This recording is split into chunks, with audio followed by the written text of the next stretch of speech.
So first, let's just start with your first name and your last name and how you spell it.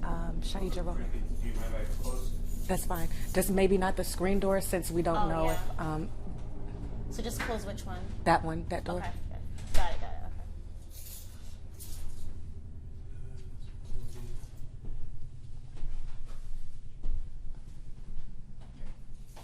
Okay, first name and last name and spell it for me, love.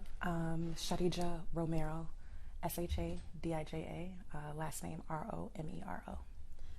Okay, so we know why we are here. Tell me how it got to this point. In February of this year, I moved into the unit initially through an Airbnb. There was a month agreement which I paid for on the Airbnb platform due to a fire, which I then asked the owner if we could extend the time frame in the home. We came to an agreement that I could do that. She sent me monthly invoices, which I paid those monthly invoices in order to stay in the unit. I had a month where I had a financial loss of over like $17,000. Was that due to work or personal? It was a personal issue. I helped someone in the past and it came back to bite me because everyone can see, you can search me because I'm not hiding from anyone. So they were able to find me and then I was held liable for something I helped someone do. So that put me in a financial strain, but either way, I paid. I still made the payment. I made the payment late because I had the issue. I'm sorry, I'm emotional. I didn't mean to get emotional. I'm trying to speak clearly.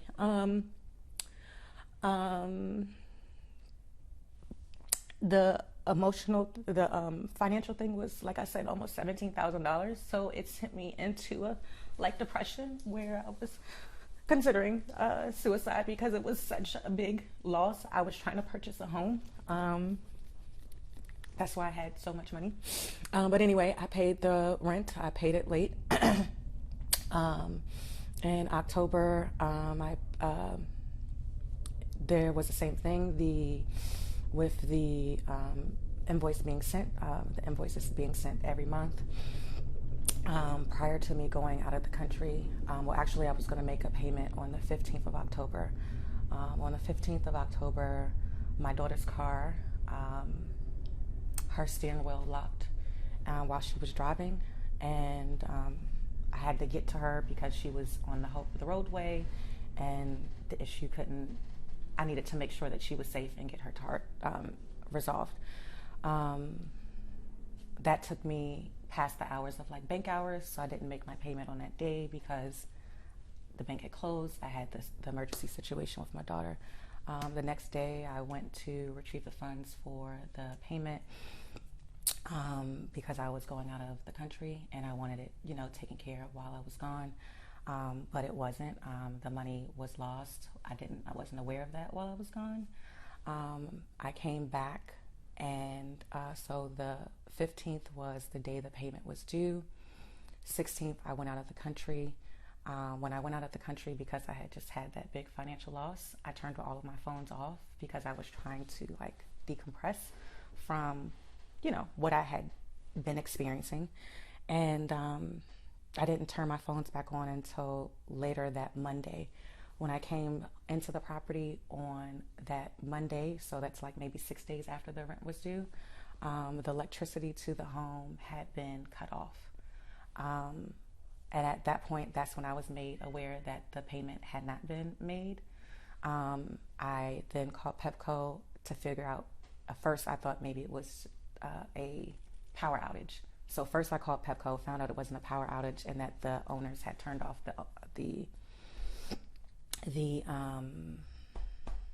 they had turned off the electricity. So then the electricity was turned on so that we could have power. They turned the power back off because they said I had no right to turn the power on. I went to the courthouse that following day to file an emergency hearing because they had turned the power off, and I didn't want them to be able to turn the power off again. No point prior to this did I state anything about like tenant rights. Was I worried about anything about tenant rights? Because up until that point, everything was being paid every month. Even if it was paid 2 days late, it was paid. After that, we've now progressed to the point where they come to the home almost every other day. I called the police. The police informed them that I was a resident or a tenant here. She said that we didn't have a lease, which we do not have a lease in place, but we did have an agreement for me to stay at the property beyond the initial Airbnb time frame. So she's been back to the property almost every day. They installed signs. The police told me that I could take down the signs because they were not legal signs issued by the court. They were signs that she had just had made in an attempt to try to harass me more and force me out of the property sooner. I told them that I could not be out of the property within a short period of time because I had just had that financial issue, but that I would go through this process that DC has to assist people who have had financial issue in order to pay the rent. Informed that I would go through that, and that while they were going through the legal process while they initiated the legal process, because they had never initiated the legal process before to like have me moved from the property, that I would ensure that everything was paid. And then it's just been a continuance of them, the police, and you coming to the home, and the power is currently off. So, yes. Well, thank you for sharing your side, Juan. I heard you mention the tragedies of financial loss. I do know also when I went through the court records, the messages between you two, the Airbnb reservation, things like that. I heard you say there were payments, but transaction-wise, there was nothing for nearly 9-10 months, July. No, that's incorrect. And I can prove to you, I can show you the receipts that she sent me